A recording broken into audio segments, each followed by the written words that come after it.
Amara Hayes wakes up in a king-sized bed that isn't hers, except it is now. Has been for 4 weeks. The sheets are Italian silk. The mattress costs more than she made in 8 months doing private security in Accra. And the man sleeping beside her, the Korean syndicate boss with a bullet scar on his shoulder and 23 confirmed kills to his name, has his arm draped protectively across her waist like she might vanish if he lets go. She doesn't move, doesn't want to break this moment. Because for the first time in 9 months, Amara isn't running, isn't looking over her shoulder, isn't sleeping with a gun under her pillow and her shoes by the door. She's building a life. Lee Seo-jun's mansion isn't a hiding place anymore. It's home. The guards call her ma'am now, with genuine respect earned in blood during that 4 a.m. firefight 4 weeks ago, when she killed 5 men to protect this family. Min-seo, sweet, traumatized 7-year-old Min-seo, calls her Amara when she has nightmares and crawls into bed between them at 3 a.m. She stopped running, and that's when her phone buzzes on the nightstand. Unknown number. Amara's blood turns to ice. She reaches for it slowly, careful not to wake Seo-jun. Opens the message.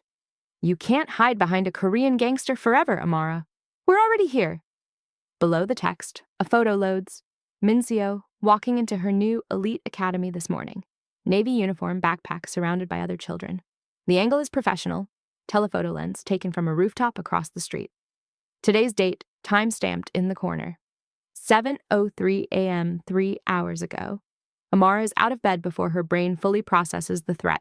Gun from the nightstand, knife from her ankle holster on the chair, phone in hand. Seo-jun wakes instantly. Combat instincts. "What is it?" She shows him the photo. His face goes cold. That terrifying, emotionless mask he wears when he's about to kill someone. "Get dressed," he says quietly.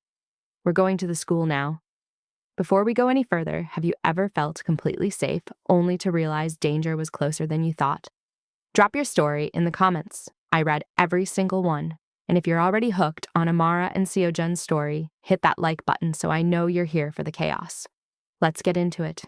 They arrive at the academy in 2 armored SUVs, Seo-jun, Amara, and 7 guards. The school is pristine, manicured lawns, modern architecture, children of Seoul's elite playing in the courtyard before classes. Min-seo is safe. Amara can see her through the window of her classroom, sitting at her desk, laughing with another girl. But someone was watching her this morning, someone who knows exactly where she goes to school. "We need to pull her out," Amara says. "Homeschool, private tutors, anywhere but here." She just started making friends, Seo-jun's jaw is tight. 3 weeks ago, she was having panic attacks. Now she's laughing again, because of you. "And she'll be dead because of me if we don't run!" Seo-jun cuts her off. His voice is steel. "Not from this. We find whoever sent that message and we end them."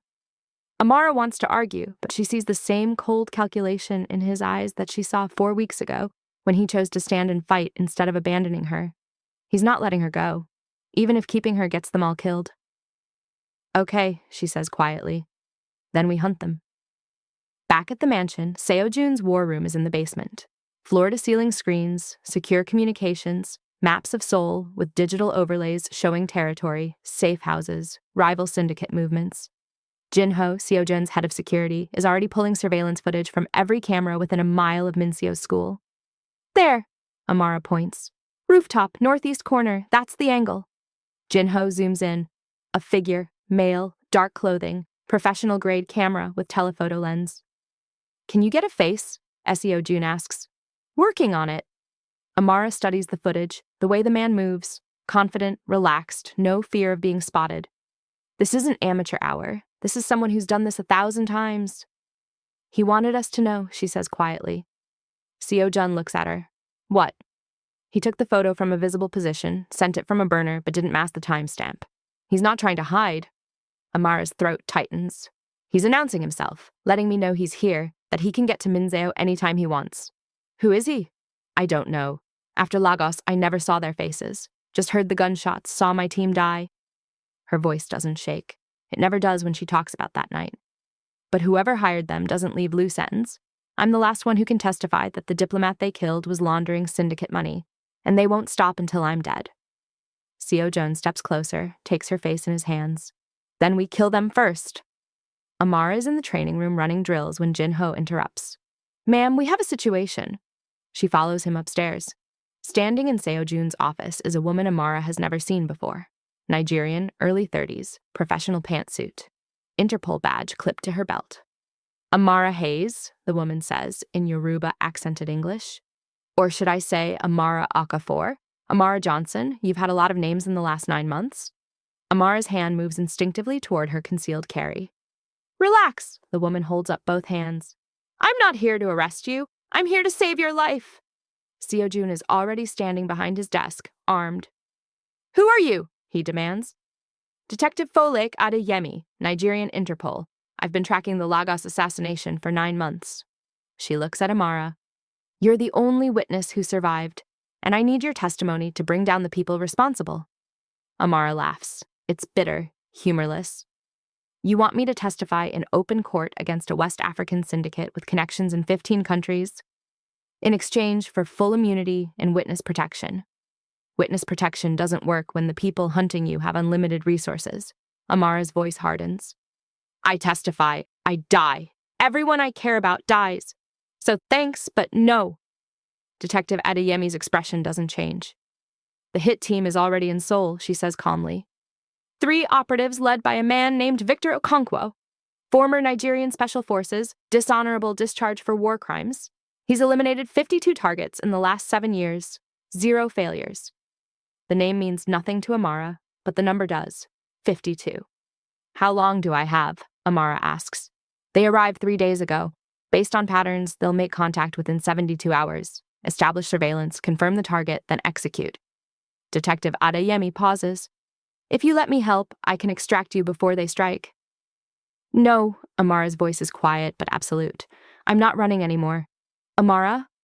I run. Min-seo becomes collateral damage. They'll use her to get to me. You know they will. Detective Adeyemi looks at Seo-jun.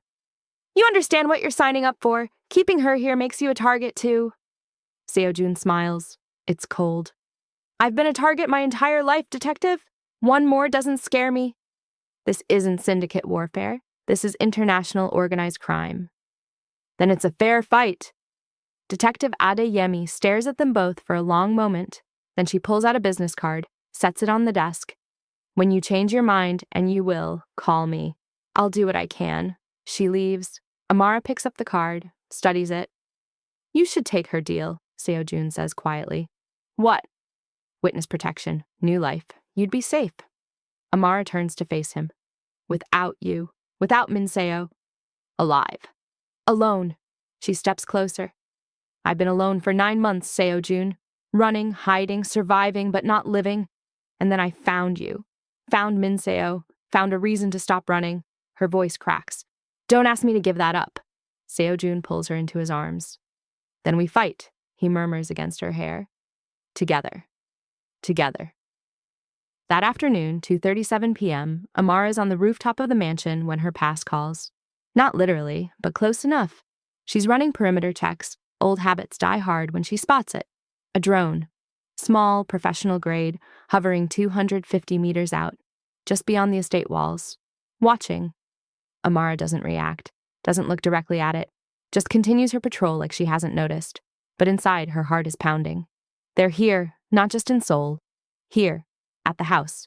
She finishes her circuit, goes back inside, finds Seo-jun in his office. We have a drone, she says quietly. Southwest perimeter. They're mapping the property. Seo-jun doesn't waste time. He's on the phone immediately.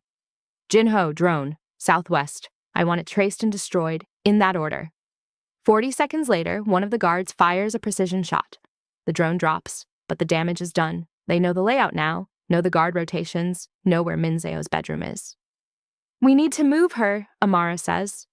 Where? Every property I own is on file. They'll find her. Then we send her somewhere they can't trace, someone outside your organization. Seo-jun looks at her. You're thinking of the detective. She offered protection. She's Interpol. She has resources you don't. I don't trust her. Neither do I, but I trust her more than I trust our ability to protect Min-seo from 52 confirmed kills. Seo-jun closes his eyes.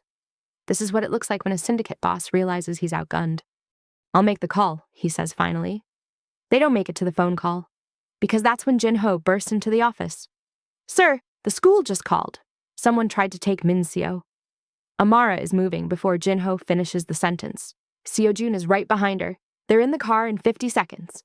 Pulling up to the academy in 9 minutes. Police are already there, 4 squad cars, ambulances, Amara's vision tunnels. She's out of the SUV before it fully stops, running toward the building, and nearly collides with Min-seo.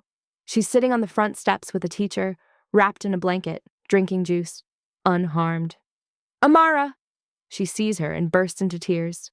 Amara drops to her knees, pulls her into her arms, holds her so tight she squeaks. I'm okay, Min-seo whispers. I did what you taught me. I screamed and ran. You did perfect, sweetheart, so perfect. Seo-jun crouches beside them, his hand on Min-seo's head, his eyes on Amara.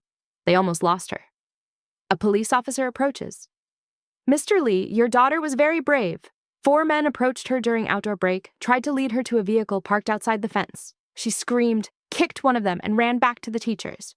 Did you catch them? Seo-jun's voice is lethal. They fled in a black van, no plates. We're reviewing security footage now. Amara already knows what they'll find. Professionals, masks, gloves, nothing traceable. But this wasn't Victor Okonkwo's team. This was too sloppy, too public. This was someone else. She looks at Seo-jun, sees the same realization in his eyes. Cho Hyun-woo, he says quietly. The rival syndicate leader, the father of the boy Min-seo humiliated at school 3 months ago. He's using the chaos, Amara murmurs. Your enemies know you're distracted protecting me, so they're all making moves. Then we send a message. Seo-jun stands, pulls out his phone. Jin-ho, I want Cho Hyun-woo's location, now. They don't go after Cho immediately, because that's when Detective Adeyemi calls. I heard about the school, she says without preamble. That wasn't Victor Okonkwo. We know, Seo-jun says. They're on speakerphone in his office. Min-seo is upstairs with 3 guards. It was a rival syndicate. Which means you're fighting a war on 2 fronts, Detective Adeyemi's voice is blunt. And you're going to lose. Let me take Min-seo. Just for a few days. Secure location, armed protection. She'll be safe while you deal with this. Amara looks at Seo-jun. He's gripping the edge of his desk so hard his knuckles are white. Sending Min-seo away means admitting he can't protect his own daughter. But keeping her here means risking her life. 48 hours, Seo-jun says finally. And I want live video feed around the clock. Any sign of trouble, we're coming for her. Deal. They bring Min-seo downstairs. She's wearing her favorite unicorn pajamas, clutching a stuffed rabbit Amara bought her last week. Appa? Her voice is small. Where am I going? Seo-jun kneels, takes his daughter's hands. A safe place, just for a little while. Amara and I have some work to do, and we need to know you're safe. Are you sending me away because of me? What? No, Min-seo. The kids at school say I cause problems, that bad people come because of me. Amara's heart shatters. She kneels beside Seo-jun, takes Min-seo's face in her hands. Listen to me.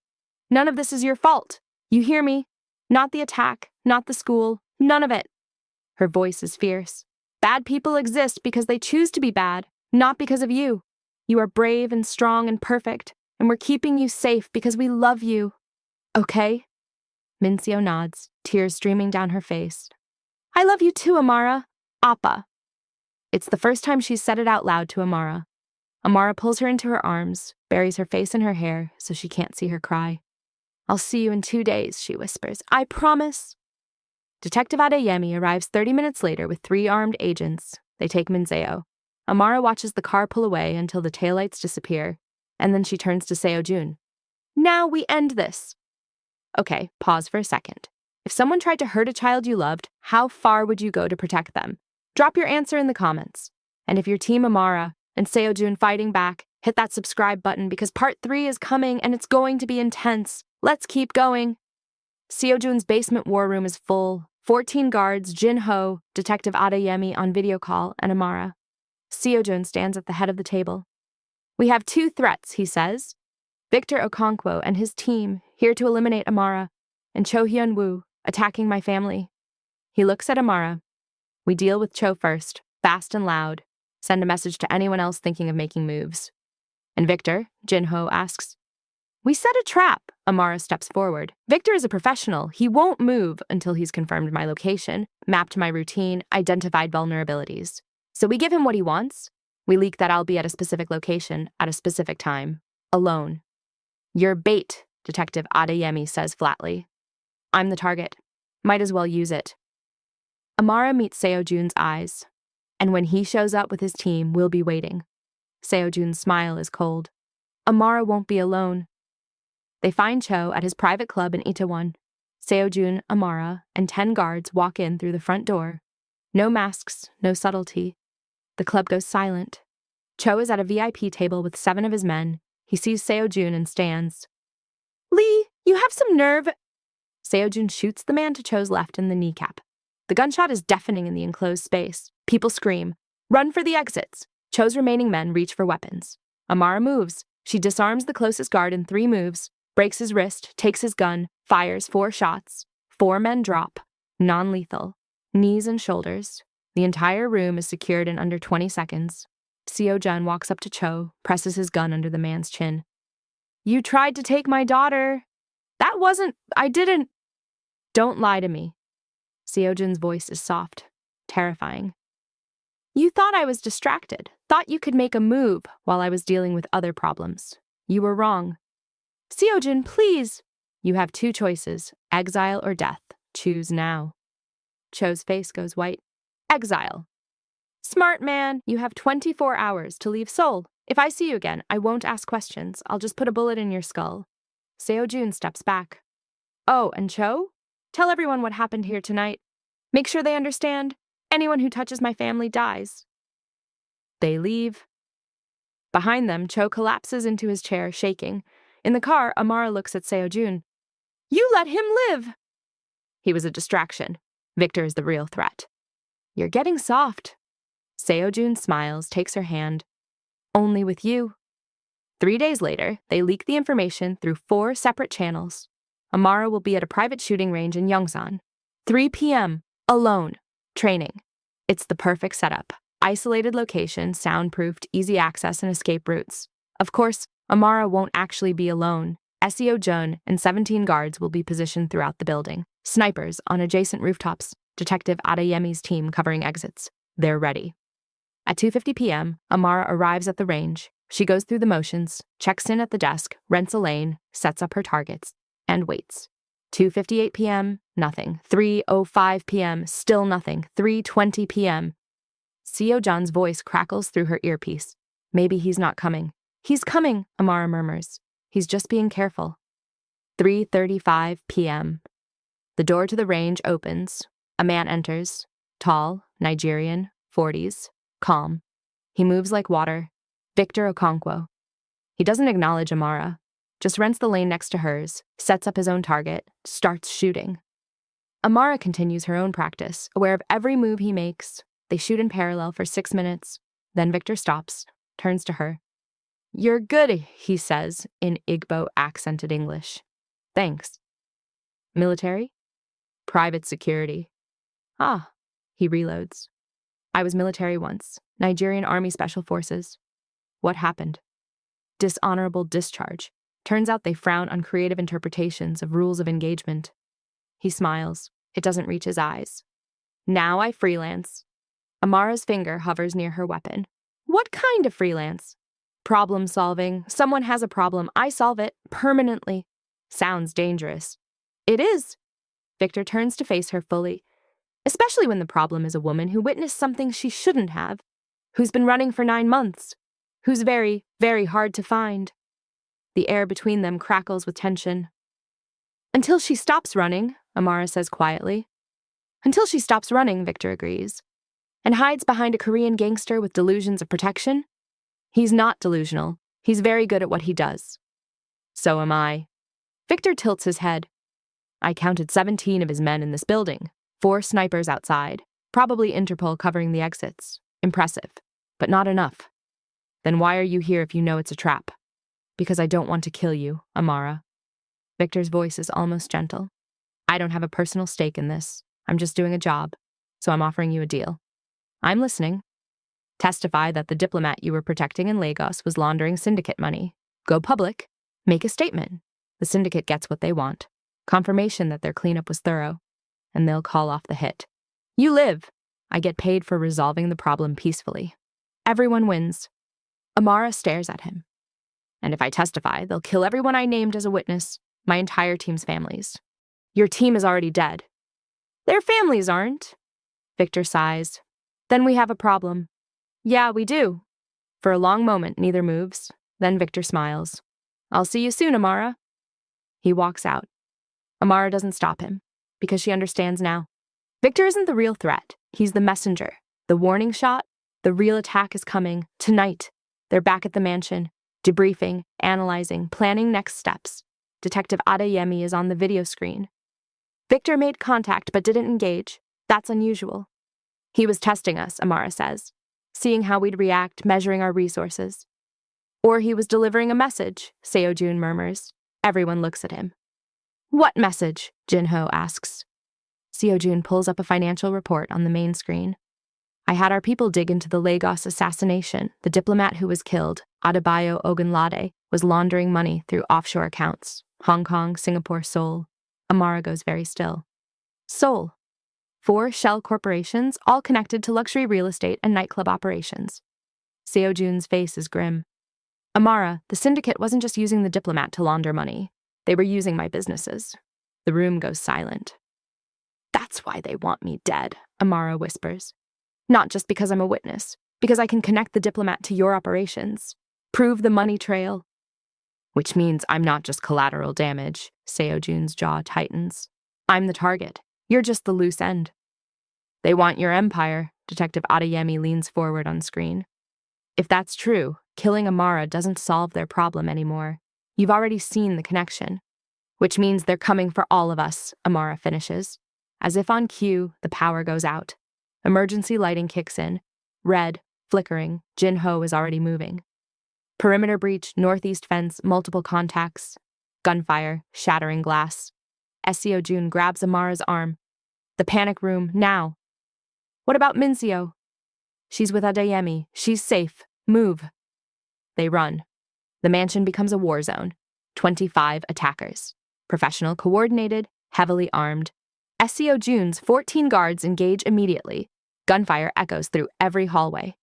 Amara and Seo-jun make it to the second floor, back to back, moving as one unit. 4 attackers round the corner. Amara fires first, double tap, center mass, 2 down. Seo-jun takes the other 2. Headshots. They keep moving. The war room. Barricade the door. On the security screens, they can see the battle unfolding throughout the house. 6 of Seo-jun's guards are already down. We're outgunned, Amara says. Then we even the odds. Seo-jun opens a hidden panel in the wall. Inside, enough weapons to start a small war. Amara grabs a rifle, extra magazines, flashbangs. How many secret panels do you have? Enough. Seo-jun arms himself. Ready? Always. They exit the war room through a hidden passage, emerge on the first floor behind enemy lines, and start hunting. Amara finds Victor in the east wing. He's alone, methodically clearing rooms. When he sees her, he doesn't look surprised. I told you I'd see you soon. You brought an army. Not my idea. My employer got impatient. Victor chambers around. I would have preferred to keep this professional. Then walk away. Can't. Contract's a contract. They fire simultaneously. Both miss. Training and instinct putting them behind cover in the same split second. They circle each other, trading shots, neither landing a kill shot. Victor moves like liquid. Fast. Precise. But Amara's faster. She's been training every day for 3 months. Combat drills with Seo-jun's guards, sparring, conditioning. She's not the same woman who ran from Lagos. She's a weapon. They close distance, hand to hand. Victor is stronger. His strikes carry brutal force. But Amara is technical. Every move calculated. Every counter textbook perfect. She blocks his punch, drives her elbow into his ribs. He grunts, sweeps her legs. She rolls, comes up with her knife. They separate, both breathing hard. You've gotten better, Victor says. I had good motivation. The child and her father, Victor smiles. Love makes you weak. Love makes me dangerous. She attacks. Knife work, fast, lethal. Victor defends barely. She catches his shoulder, his thigh. He's slowing. She sees it. The old injury. Right knee, he favors it when he pivots. Amara feints high, strikes low. Her boot connects with his knee. He goes down. She's on him in a second. Knife to his throat. Yield. Victor stares up at her. Blood on his face. Respect in his eyes. You're wasted hiding, he says. You should be leading armies. I'm exactly where I belong. She doesn't kill him, just knocks him unconscious. Because Victor was right about one thing. This was just business. Seo-jun finds the traitor in the security room, his most trusted advisor, the man who's been with him for 9 years, Kim Dong-hyun, bleeding from a shoulder wound, trying to access the safe. Dong-hyun! The man freezes, turns. Seo-jun, I can explain. You sold us out. They were going to kill my family, so you gave them mine instead. Seo-jun's voice is lethal calm. How long? 4 weeks, since the first attack.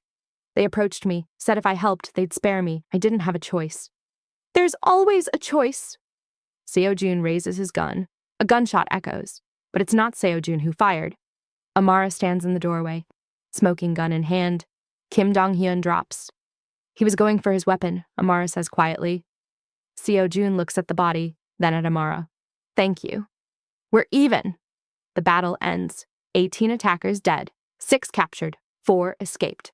Of Seo-jun's 14 guards, 9 survived. The house is destroyed. Bullet holes, blood, shattered glass. But they won. Police arrive, Interpol, Detective Adeyemi in person. I'll handle the cleanup, she says. Official story, syndicate warfare, rival factions. Amara Hayes was never here. And Victor? Amara asks. He'll disappear into the system, extradited, international warrants. He won't bother you again. Amara nods. Detective Adeyemi hands her a folder. New identity, legal, airtight. Amara Hayes died in the firefight tonight. But you, she looks at Seo-jun, can start fresh. Both of you. 6 months later. Amara stands in the rebuilt mansion. New furniture, repaired walls. No trace of the battle except the memorial wall in the main hall. Photos of the guards who died protecting this family. She touches one frame, whispers a prayer. They'd be proud of you. She turns. Seo-jun stands in the doorway. Min-seo beside him, her family. Amara! Min-seo runs to her. I got an A on my science project. That's my girl. She scoops her up, spins her. She laughs. Seo-jun approaches, takes her hand. There's something I need to ask you. Seo-jun? He pulls out a knife. Tactical, carbon steel, custom grip. You taught me to trust the blade at my back, he says softly.